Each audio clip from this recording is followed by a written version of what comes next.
what being a leader is. A leader is someone who may not be the boss, they may not be the breadwinner, but they're the ones who determine the path of the group, whether it's a personal relationship, whether it's a relationship in a classroom. Like, everyone looks to the teacher, but I'm telling you, it is really the students. And if you have that student or students who like make it a mess, it's a mess. If you have that student or students who make it fun, it's fun. You know, and I try to do my best to elicit those things from you guys.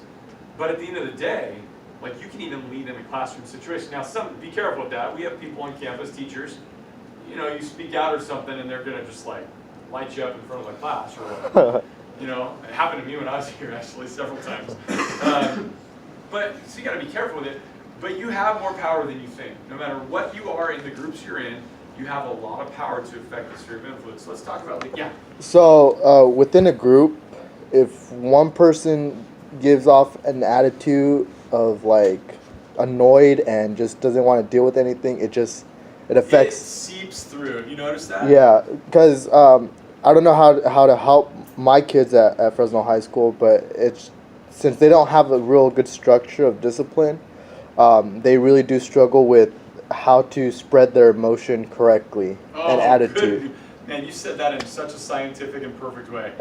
Spread their emotion effectively. You mean they argue and fight, or they walk out pouts or whatever? Yeah, you just get one student that you're doing this wrong. You stop doing this. Do this correctly, and it's just everyone just gets annoyed with that person, and then it just goes off of everybody. Group is done. How would you like show someone or explain to them that it does affect it? So, in a group setting, we create culture in that group. And culture is not based on race, like a lot of people think it is.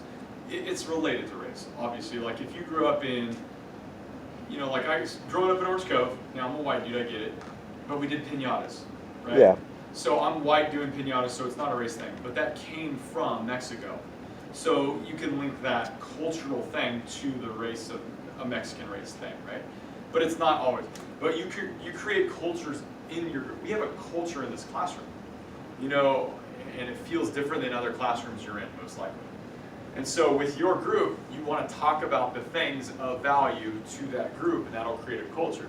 So like at the beginning of your experience or the group's experience together, you do things like when a kid does something that you like, that you want to be repeated, you go, hey everybody, Billy just did this, how awesome is this? Let's give him 2 claps. Okay. And then they start as a group to value the thing that you want more of. And so that guy's super rewarded when the whole group is clapping for him, cheering for him. Sometimes at sports we do 2 claps. A lot of times, like last night, we had our first baseball game, first year kid pitch. So these kids are going out, they've never thrown, and it's their first time on the mound, and they're not perfect, right? And every time I took a pitcher, every time I took a pitcher out of the game, in the dugout, I'm like, everybody, how good did Luke do out there? Luke, you're awesome. And so now he wants to go back out there, and he threw like 30 balls. But he wants to go out there again, and he wants to try again. So you have to embrace the things you want more of as a whole, so that, one, you're establishing this group values this. Okay? And then that person who did that, they're going to get a huge reward from everyone clapping for them, so they're going to repeat it more often. And then as you catch another person doing something else right, now the group starts to understand what you value as their leader in that, because you have younger kids. Yeah. So now they're going to start doing the things that might get them the claps. And so you're going to have more positive things going on. Okay? When the first time that you see someone do that negative thing, knock it off and start yelling at someone. You call it out as a group. You know, you're not going to say, like, obviously everyone knows Billy's the guy who just yelled at Sally. You're not going to say, everybody look at what Billy just did, don't do that. You're going to stop the group and go, hey guys, I want to talk about something. What does it mean to be a good team member? And you talk about the good things. And then so you say, so let's not do, and then you say what Billy just did. You're not calling him out individually, but everyone knows he did it, and he feels that he did it, but he doesn't feel called out or embarrassed by you. Because you start with, hey, what should we be doing? Okay, let's not do this, what he just did.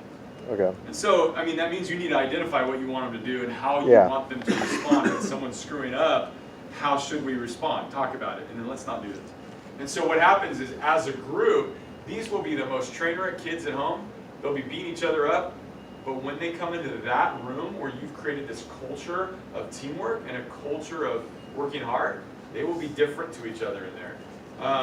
My middle son, Hunter, until this last basketball season, every sports team he's played on has been undefeated for the last 2.5 years. Now, I'm telling you, the kids on that team, they're not very good athletes. He is, and his buddy is, but they're not. But we create a culture of working hard in everything I coach so that they just get better. They get better. Now, it serves them on that team. They think they're great, so then I sub the worst kids in to make them lose a little bit. Why would I do that as their coach? Because it doesn't matter if they're winning or losing. I want them to feel the loss and be pissed by it. Mm-hmm. And then we talk about, what do you do when you lose? You need to work harder, because as soon as I see him getting arrogant, I'm going to pull the rug out from under him. I don't want that arrogance. Arrogance makes us sloppy. Arrogance makes us lazy, Anyway, does that answer your question? Yeah. I think I went off on a tangent there. Okay, so we're talking about leadership. Good question, though. Thank you for that.